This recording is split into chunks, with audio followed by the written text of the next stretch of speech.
নমস্কার বন্ধুরা, সকাল সকাল চলে এসেছি ছাদ বাগানে আজকে কিছু কাজ করব। আর কি কাজ করছি সেগুলো তোমাদের সাথে শেয়ার করব। তো বৃষ্টি হয়েছে আগের দিন রাত্রে, ওই জন্য গাছগুলো একটু পাতাগুলো নুয়ে গেছে। আর পাকা পাতা বা পাকা ফুল এইগুলোকে একটু আমি এখন সকালে সকালে তুলে নিচ্ছি, কারণ গাছেদের এখন একটু খাবার মানে কীটনাশক দেবো। কীটনাশক বলতে জৈব উপায়ে তৈরি স্প্রে করব। তো তার জন্য আমি একদম ঘরোয়া জৈব উপায়ে সমস্ত কিছু আমার মানে ছাদ বাগানে দিয়ে থাকি। তোমরা যারা আমার রোজ ভিডিও দেখো তারা অবশ্যই দেখে থেকেছো। এখানে রয়েছে কিছু পেঁয়াজ রসুনের খোসা, যেটা আমি এখন জল দিয়ে ভিজিয়ে রেখে দিচ্ছি। মোটামুটি 6 থেকে 7 ঘন্টা মতন পেঁয়াজ রসুনের খোসাগুলো আমি ভিজিয়ে রেখে দেবো, তাহলে জলটা বেশ একটু পাল্টাবে আর পেঁয়াজের যে ঝাঁঝগুলো রয়েছে যে ওর মধ্যে সেগুলো বেরিয়ে আসবে। তো আমি এখন ভিজোতে দিয়ে গেলাম আর ফিরে আসছি কিছুক্ষণ পরে। 6 ঘন্টা পরে ফিরে এলাম আর এখন এই জলটার রঙও হয়ে গেছে বেশ লাল টাইপের। আর এখানে তোমার এই জলটা আমি এখন ছেঁকে একটা মগের মধ্যে নিয়ে নিচ্ছি। দেখো কতটা লাল রঙ হয়েছে জলটা, এই যে। আর এর সঙ্গে আরও একটা জিনিস মেশাবো, সেটা হলো হলুদ। এটা আমার রান্নারই হলুদ। এই হলুদটা কিন্তু পোকামাকড় মারার ক্ষেত্রে ভীষণই উপাদায়। তাই এখন আমি এই পেঁয়াজ রসুনের খোসা ভেজানো জল আর হলুদ একসাথে বেশ ভালো মতোভাবে আমি গুলিয়ে নেব। আর এইটা এই বোতলের মধ্যে ভরে আমি স্প্রে করব। দুবার দেওয়া যাবে, আরও একটু আছে।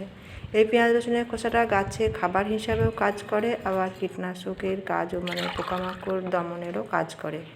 তো আমি আমার ছাদ বাগানে তো জানো সমস্ত গাছপালা লাগানো থেকে শুরু করে সমস্ত কিছু এইভাবেই আমি এই সম্পূর্ণ জৈব উপায়ে করে থাকি। তো আমি এখন এখানে এটা ভরে নিলাম বেশ গুলিয়ে নিয়ে, আর এটাকে আমি মুখিটা আটকে নিয়ে এখন গাছে স্প্রে করে দেব। তো যাই হোক, এবার এটাতে হলো না, কারণ ওই স্প্রেটা একটু ঘন মানে ওই লিকুইডটা একটু ঘন হয়ে গেছে আর স্প্রে মেশিনটা খুবই ছোট্ট ছিদ্র থাকে। ওই জন্য আমি এখন একটাই বোতল আছে, যে কোনো কোল্ড ড্রিঙ্কস কিংবা জলের বোতল নিতে পারো, তার মুখিটা একটু সেফটি পিন দিয়ে ছিদ্র করে নিয়েছি। এখন এর মধ্যে করছি, কারণ এর মধ্যে হলুদ গুঁড়ো দেওয়া আছে। হলুদ গুঁড়োটা একটু তো জলটা একটু ঘন হয়েছে হলুদ গুঁড়ো দেওয়ার জন্য, আর ওই জন্য ওই স্প্রে মেশিনটা দিয়ে বেরোচ্ছে না।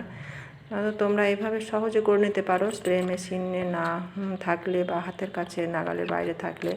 তো দেখো এটা কত সুন্দর বেরোচ্ছে। তো আমি এখন সমস্ত গাছগুলোতে এই লিকুইডটা একটু একটু করে দিয়ে দেবো, সমস্ত গাছের ডগায় থেকে ফুলে পাতাতে উপরের দিকে ছড়িয়ে দেবো।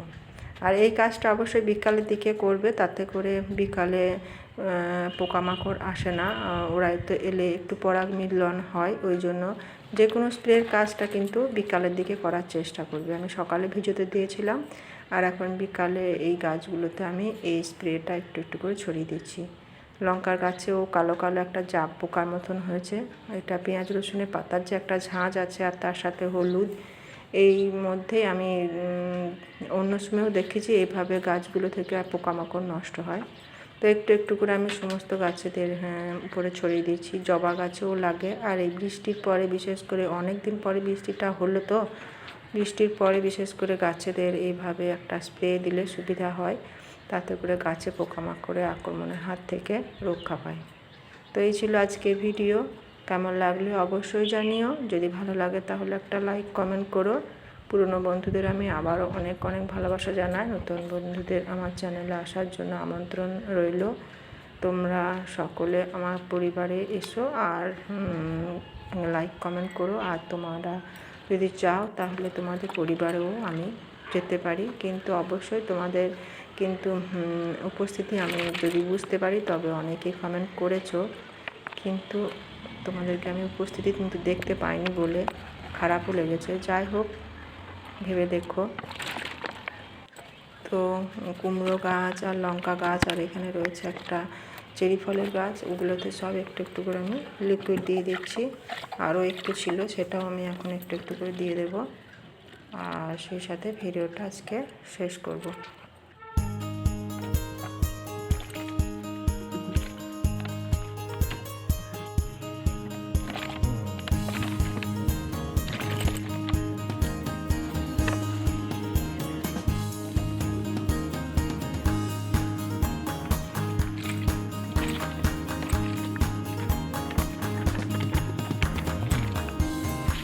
আজকে ভিডিওটা এখানে শেষ করছি, ফিরে আসবো আবার অন্য কোনো ভিডিও নিয়ে।